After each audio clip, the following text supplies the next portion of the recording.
All right, fam, this is a special edition of Roland Martin Unfiltered. I normally come to you live at 6 p.m. Eastern each evening, but I had to come to you live because, first of all, I'm in New York City.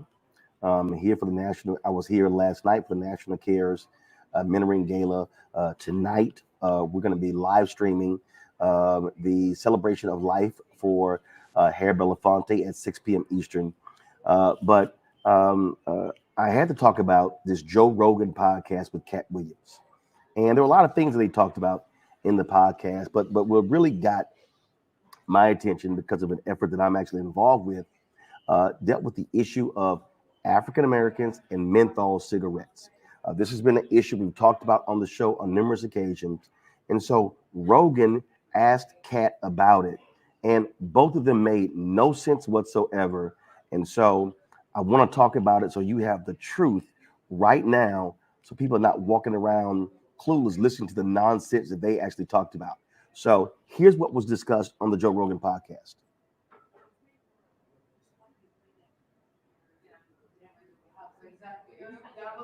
Does your government control you? Even when things don't even make sense. Like in California, they made flavored vapes illegal. Can you imagine? You're like, strawberry mist is our number one That was problem. fine, but they let it also hurt black people in that it counted menthol as a flavor and hurt Newport. So you can't sell menthol cigarettes in California. Right. They have their own cigarettes that have wild. non-menthol Newports. Yeah.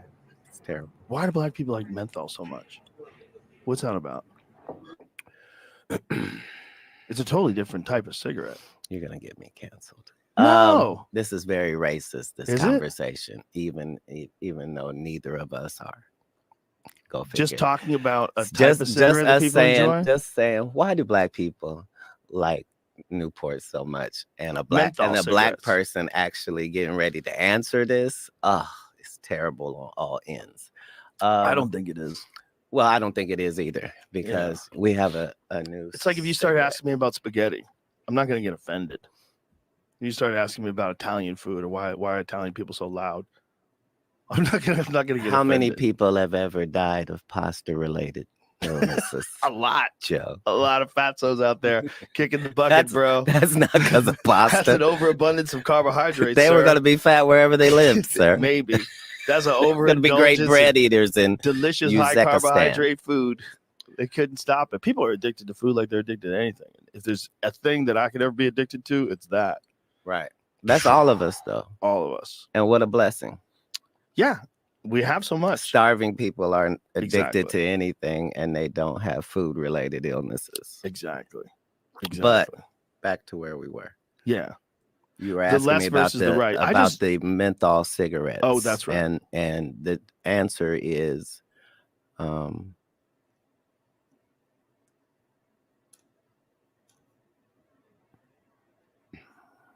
we value strength in product. So there's this whole thing with liquor and malt liquor and the difference between the two, and one is richer and stronger. And the more potent version. Right. And as a people, we tend to go with those products. Things that are stronger. That makes sense. Right. Like before things were called concentrate.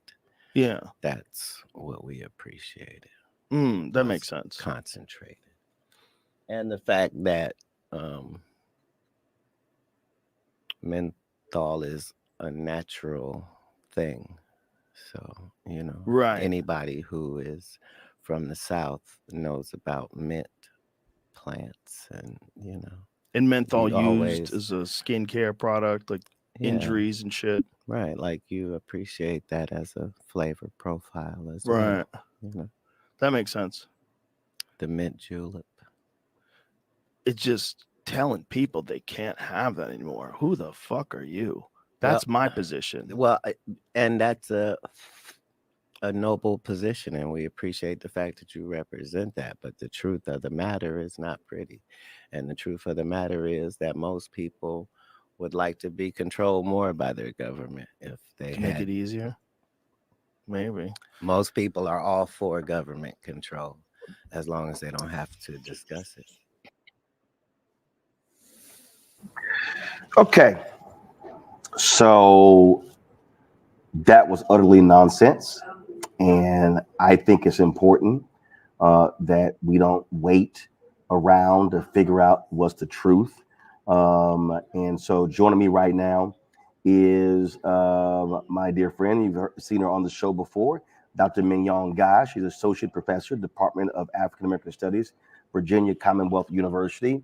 She has been on the show discussing this very issue. I've been on panels with her discussing this issue. So we're not newbies to this. And so, Doc, you can just take it away. No need for me to even just throw out a question. When you saw this discussion about menthol cigarettes and Black people, what did you think? Well, my first response is I was heartbroken because I am a big fan of Katt Williams, and I was gutted and devastated by his comments with Joe Rogan. I would expect Joe Rogan to make these kind of comments. They were very racist. His were actually, but not from Katt. Now, one thing that we need to understand is that, first he said that California ban has harmed Black people, right? By banning menthol, we have harmed Black people. That is not the case. That is not true. By keeping these products on the market, keeping menthol cigarettes on the market, we are killing Black people. And we are killing 45,000 Black lives every year in this country when we keep these products on the market. So that's point number one. We have not harmed Black people by banning these products in California. We have saved Black lives. And I would hope that Katt Williams would be on board with that. The second issue that he made was that menthol is a flavor and it's natural. Unfortunately, the menthol constituents that are in tobacco products are chemicals. And they are chemicals that increase nicotinic receptors in our brains. So they increase the number of receptors in our brain that says, give me more menthol cigarettes, give me more menthol cigarettes, right? And so adding these chemicals to cigarettes make them more addictive. They make individuals more dependent. So he's right. They are stronger, and they're stronger in a way that makes it harder for you to quit. So these are not products that, because we like strength and we like things that taste a certain way, that somehow they are less harmful or somehow we should permit them in our community. We absolutely should not. Those products are manipulated in a manner that make people more dependent, make it harder to quit, and that end up killing 45,000 Black lives every year, right? This is not government control. I am a state employee. I'm a professor. But let me tell you something. I do not work for the government. I do not hope for government control. I am a researcher. I am a scholar. I am an advocate for saving Black lives, which is precisely why I do the work that I do, right? I'm not going to roll over just because the big government tells me to these products. I do this because I see my brothers, my sisters, my aunts, my uncles, everybody that looks like me. We are the ones that continue to suffer from these products being on the market. Yes, Joe Rogan was right. They banned flavored vapes. They banned other flavored cigarettes in the 2009 Family Smoking Prevention Tobacco Control Act, but they did not ban menthol at that point in time when they had the opportunity to. And they didn't because the tobacco industry, menthol cigarettes comprise 37% of the market share of cigarettes in this country. So they thought, oh, that's fine. We'll keep these 37% of our market share. It doesn't matter that 85% of Black people who smoke menthol cigarettes. We don't mind. We'll leave them on the table. So when we talk about these policies around menthol, and when we talk about these products particularly, we need to understand exactly what they are. So I would hope that Katt and Joe would educate themselves and have a better understanding about the dangers of these products within our communities, as opposed to being proponents of keeping them on the market and continuing to harm our communities, continuing to lose those 45,000 Black lives every year, continuing to lose our young people who end up using these products, young Black and brown individuals, children and youth and young adults that are more likely to use these products because they taste better and because they make the poison go down more smoothly. The minty products that we're used to in the South that Katt was talking about in this format are killing us. And that so created. let's go back and first start with Rogan complaining about the flavored vapes. The reality is that the tobacco industry saw the data, and the data showed that the people who were smoking in America, it was decreasing. That's right. And their deal was, okay, well, baby boomers, they're getting older, they're passing away. Fewer Gen Xers were smoking, and then fewer millennials and fewer Gen Z. So they needed to create a product that could attract the younger person that would introduce them to the tobacco family and then transition them to become smokers, correct? That's right. To transition them to be dependent on nicotine products, right? So the tobacco industry, these people are very wise. They study all of our communities very carefully because they're in the business of making money. So they have to have an off-ramp. They're not going to close down a multi-billion-dollar business. So they're going to introduce new products every time in order to, as public health decreases, as our work in public health decreases the use of tobacco, combustible tobacco products, the ones that you're burning, right? The combustible ones, you see automatically the introduction of non-combustible products that they say are safer or that are harm reduction products. These are not safer products. These are different mechanisms for delivering the same type of drug, which is nicotine, right? And the thing that we have to remember with this, because right now we are trying to ban menthol in the country. California has been successful. They are a role model for the rest of us. But the federal government has not yet banned menthol in across the US. But let's just watch what happens with this one, because in that pending ban, that potential ban that's at the federal government right now, they're talking about banning menthol cigarettes, combustible cigarettes, and potentially flavored cigars, but they are not talking about banning menthol vapes.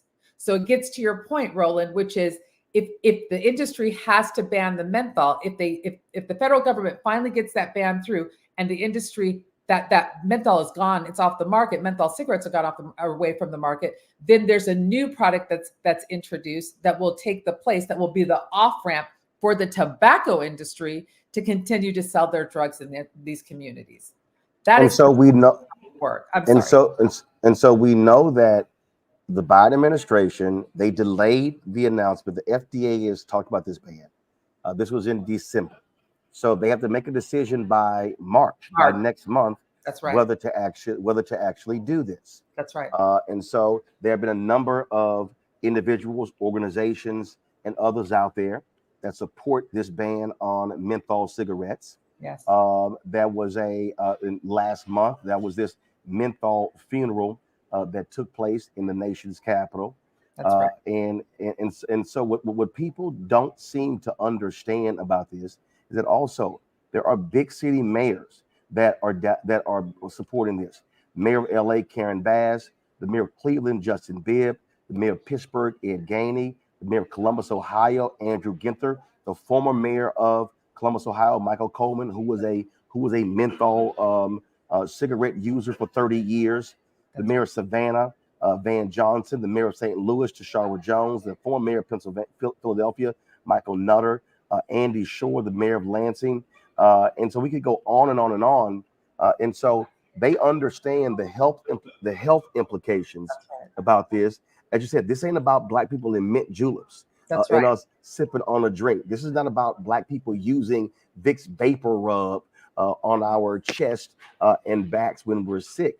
This is literally a targeted effort that the tobacco industry, how they have targeted Black people, and you have the research in terms of how they methodically looked at Black people and studied Black people to determine what cigarette to market to us. Talk about that. That's right. And you know what? Here's the beauty about it, Roland. The tobacco industry. So when there was a lawsuit that you and I have spoken about before, which was the master settlement agreement, when the tobacco industry was sued by several entities, and they had to provide additional funds for cessation and for other things as a result of it. But there was something that was really important that came out of that master settlement agreement. And they were required, tobacco industry executives were required to turn over all of their internal documents, their emails, they weren't emails at the time, but their documents about their strategies, about their tactics, about various types of methods that they were going to use to sell their products, right? So those are all available to the public. So these are not things that we're making up.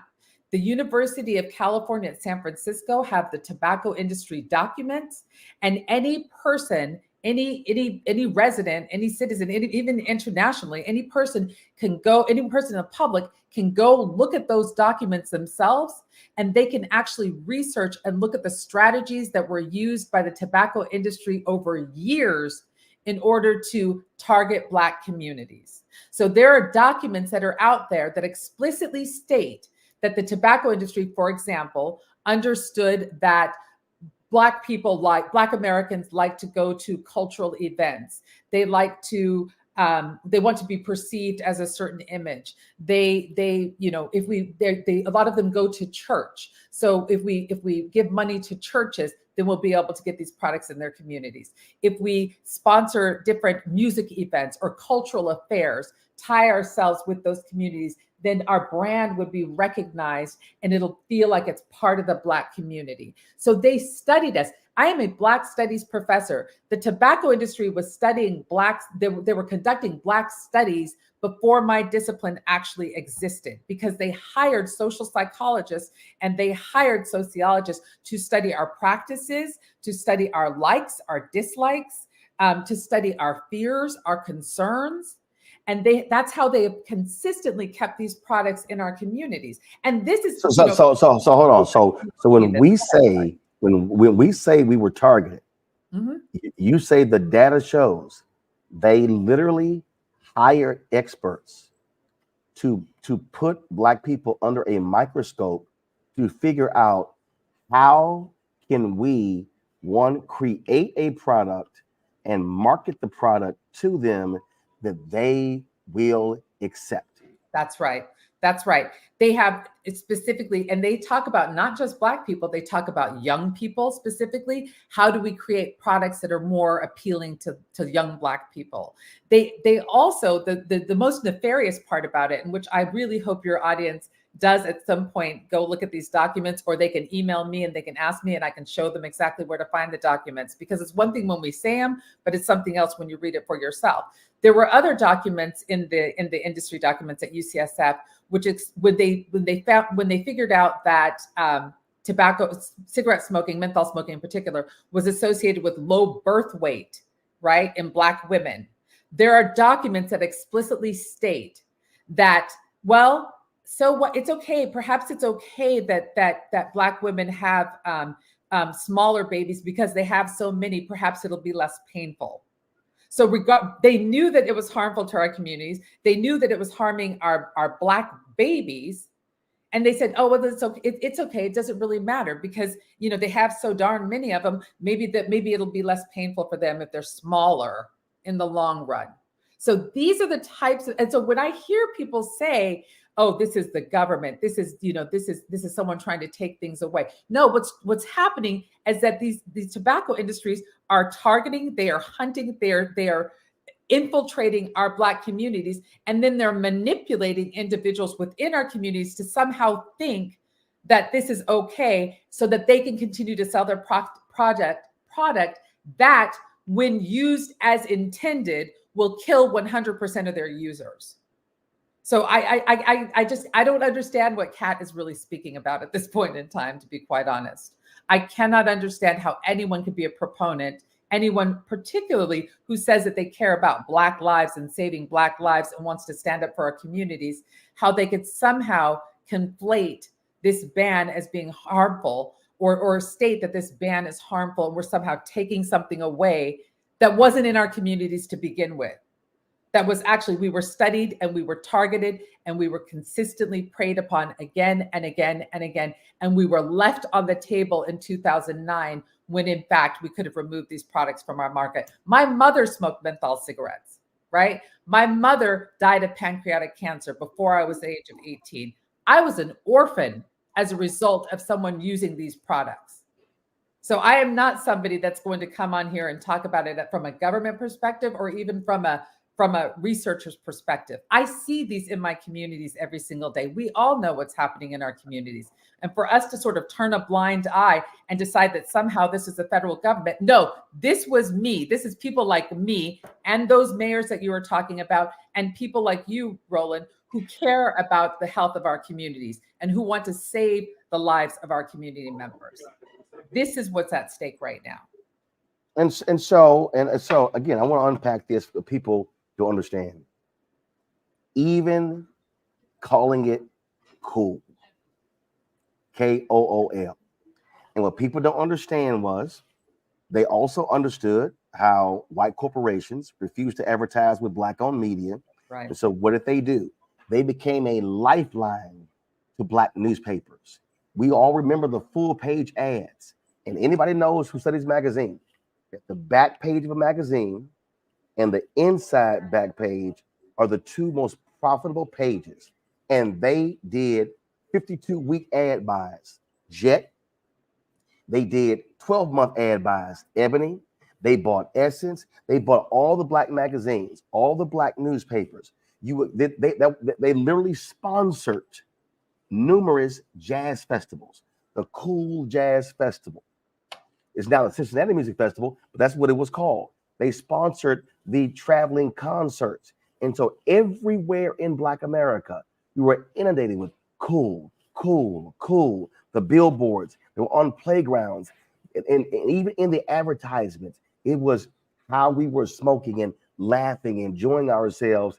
Their whole deal was, as you said, using the sociologist and psychologist, said, right.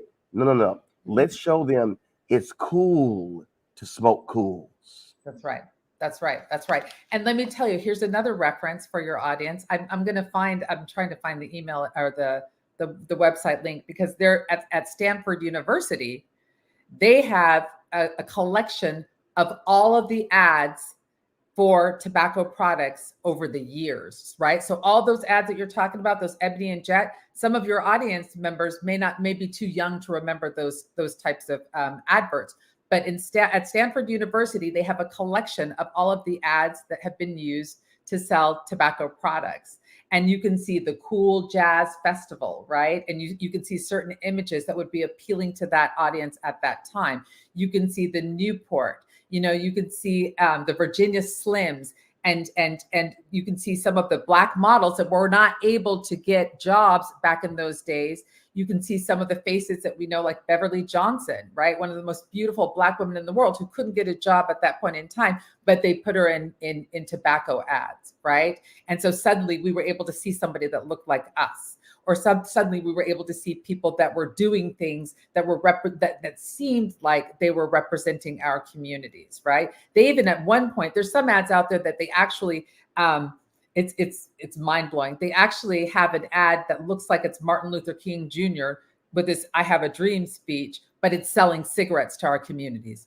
What are they really trying to do, right? So somehow they want to tie civil rights, which some people talk about. This is a right for Black people to smoke. They want to somehow tie our struggle with civil rights and use our icons from the civil rights movement to try to sell us a poison to kill us.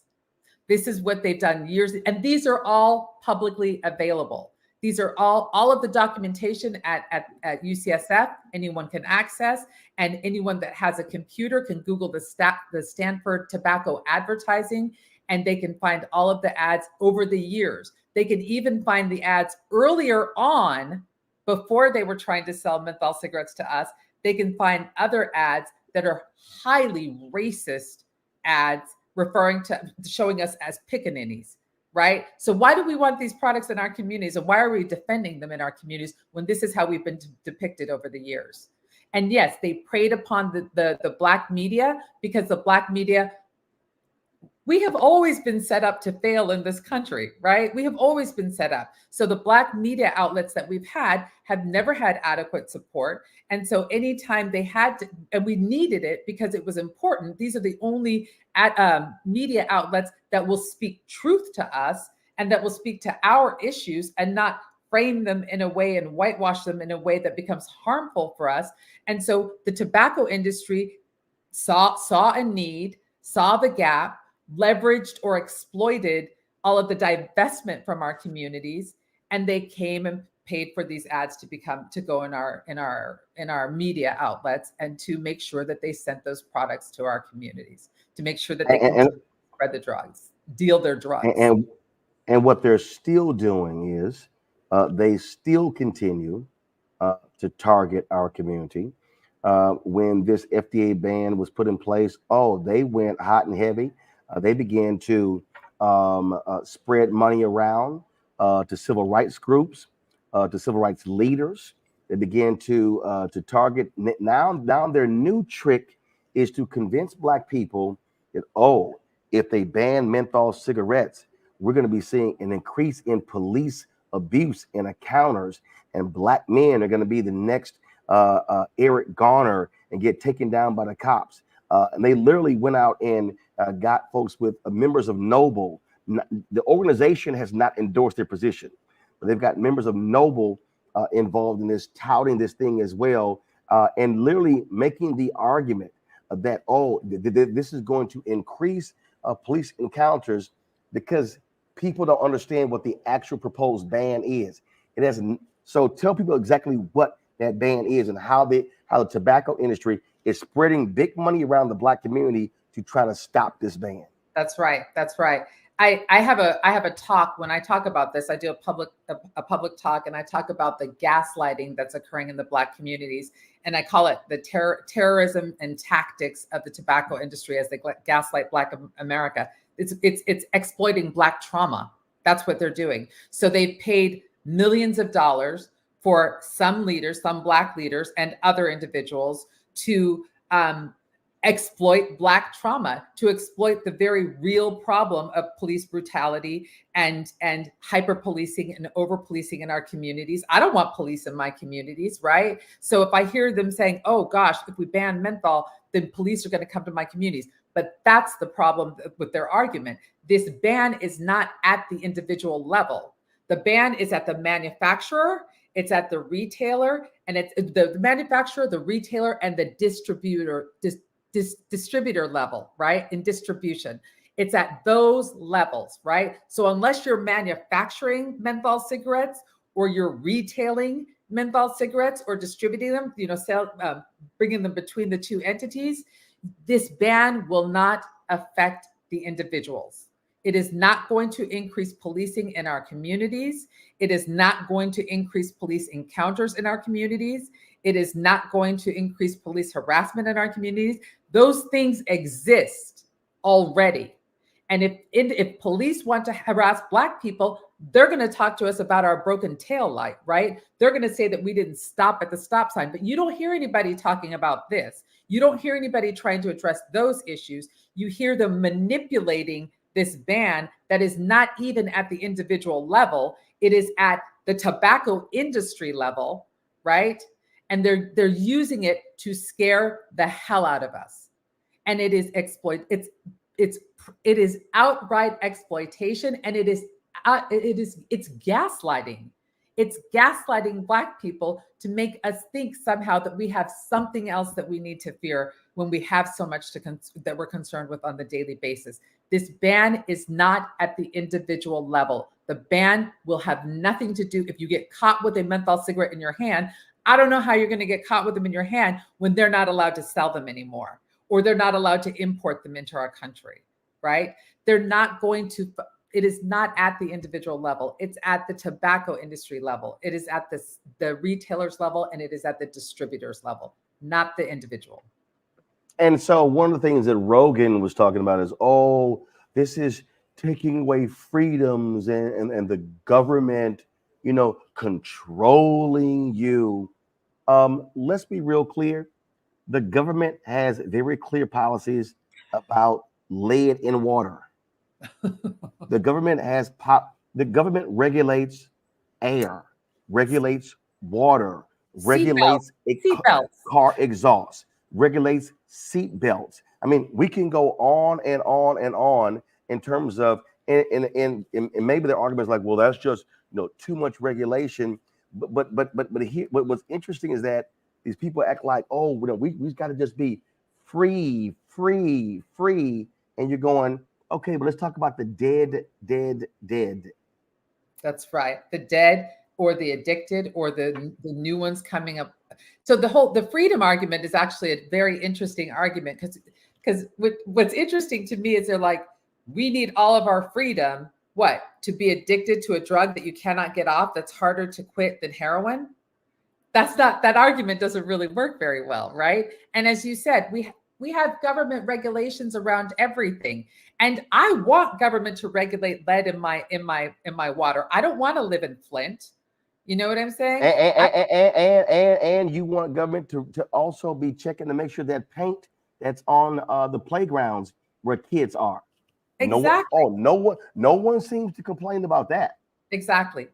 And these are all things, the things that you've identified are things that will kill us, right, Roland? And cigarettes, menthol cigarettes will kill us too. So here's one more thing that we need to think about, because there's another argument that I'm gonna jump to that I've heard before, and I'm just gonna jump to it right now. Well, banning menthol is racist. We shouldn't ban menthol. If we're not going to ban all cigarettes, why are we banning menthol? It's racist against Black people. No, how they got into our communities was racist against Black people. How the tobacco industry used redlining. They used these residential segregation. They used these vestiges of Jim Crow to make sure that we were all in these neighborhoods, and that we could bombard these neighborhoods with advertisements, and we could make sure that those in Black neighborhoods, you have more advertising available, you have bigger advertising available, you have them closer to school, so you can make sure that our Black children can see those ads and use those products, right? That is what's racist, right? Banning menthol is really reparations, and it's leveling the playing field. It's pulling back something that should have been done a long time ago. The reason why we were able to ban menthol cigarettes, potentially, if they do, is because they are a different product than regular cigarettes. We are not comparing apples and apples. We are comparing apples and oranges. And that orange menthol cigarette is more dangerous. It is more addicting. We are more likely to die. People use them differently. They inhale them differently. If you ever smoked a cigarette and tried to smoke a regular Winston or something like that, I can't remember what the names are, Camel, right? Versus smoking a menthol. When you smoke a Camel, what are you going to do? You're going to cough it up, right? When you smoke a menthol cigarette, it soothes. It has anesthetic appeal, it's more smooth as it goes down your throat, right? So it's got this anesthetic sort of response that you have. And so you can hold it in longer, you can hold it in your chest longer, and you can take longer drags, and you can smoke more of them because you're less likely to cough. That's not the same as what happens with regular cigarettes, right? So the reason why we even are having this talk about the ban, it's not because just Black people smoke them. It's because they are a different product that are more dangerous. And they know that there is no evidence-based cessation device on the market for them. So we have to ban them because we don't have an off-ramp for people to be able to quit using them. This is our option that we have. We do not want lead in our water. We do not want lead in our paint. We do not want bad air, polluted air in our neighborhoods. And we do not want these chemicals in our bodies that affect every single organ in the body. It's not just lung cancer I'm talking about. It's every type of cancer is linked to, most cancers are linked to menthol cigarette smoking and smoking. Cardiovascular disease, asthma, respiratory disease. We all have these issues in our communities. So anybody that's concerned about any of these issues related to cardiovascular disease, cancers, respiratory disease, they have to be on the side of banning menthol. We have to be on the side of banning menthol if we are going to save Black lives and and we're going to reduce the comorbidities and the chronic diseases in our communities that result from it. We do not want our Black young kids, our children, exposed to the secondhand smoke. Kids who are exposed to secondhand smoke also have greater nicotinic receptors in their brain, and therefore they're more likely to smoke later on in the future. We can't have these in our communities anymore. That's it. It's a non-starter. And for all the folks out there who don't seem to understand this, here are the various organizations that stand with us when it comes to banning menthol cigarettes. 100 Black Men of America, African American Tobacco Control Leadership Council, African American Wellness Project, Alpha Phi Alpha Fraternity Incorporated, the Association of Black Cardiologists, the Association of Black Women Physicians, the Black Men's Health Initiative, Black Women's Health Initiative, Black Women's Roundtable, Church of God in Christ Social Justice Ministry, Mocha Moms Inc., the NAACP, National Black Empowerment Council, the National Black Nurses Association, the National Caucus and Center on Black Aging Inc., National Council of Negro Women, the National Medical Association, that's the group of Black doctors, Save a Girl, Save a World, the Arc of Justice, the Center for Black Health and Equity, the National Coalition on Black Civic Participation, the National Council of the Churches of Christ in the United States. Folks, those are just some of the groups that stand with us when it comes to this particular ban. And again, the decision we'll hear from the Biden administration by next month. And as we know, Mignonne, look, Big Tobacco was pushing real hard, paying a lot of people, a lot of lobbyists to stop this. And hopefully the Biden administration will stand firm and absolutely move forward, allow the FDA to ban menthol cigarettes. And so if Joe Rogan and Katt Williams want to have a conversation, and again, it's Joe Rogan's podcast. So Joe, you want to have a conversation? Why don't you call some real experts to talk about it, not ask Katt Williams? And again, Katt may not even be aware of all this information, but the bottom line is some of the stuff he was saying was dead wrong. It was simply wrong. And he look, Katt was smoking during the interview. Hey, dude, knock yourself out. But the reality is this: here we know the truth when it comes to menthol cigarettes and how Black people were targeted. And so, no, Katt, you're not going to get canceled for talking about it. But I dare say Joe Rogan needs to have a real conversation with real people about the real effects of menthol cigarettes on Black people. Absolutely. Mignonne, always a pleasure. Glad we could jump on this live with me. Thanks so much. Thank you so much. I appreciate it. Take care. All right. Hey, folks, again, 6 p.m. Eastern today, we're going to be carrying the celebration of life for Harry Belafonte on Rogan Martin Unfiltered and the Black Star Network. We appreciate y'all joining us. Look, share this far and wide. You need to understand that if we talk about Black Lives Matter, it includes Black people who are smoking cigarettes, who are smoking menthol cigarettes, 45,000 a year. 45,000 Black people a year are dying because of tobacco. And so, look, let's change those numbers. Hey, folks, also, lastly, support us in what we do. Your support is critical for us to do the work that we do. We're not generating the advertising money and others, but we're doing the best that we can. So you can see your checking money order to P.O. Box 57196, Washington, D.C., 20037-0196. Cash App is $RM Unfiltered. PayPal is R Martin Unfiltered. Venmo is RM Unfiltered. Zelle, Roland@RolandSMartin.com. Roland@RolandMartinUnfiltered.com. Thanks a bunch, folks. I'll see you guys later. Holla.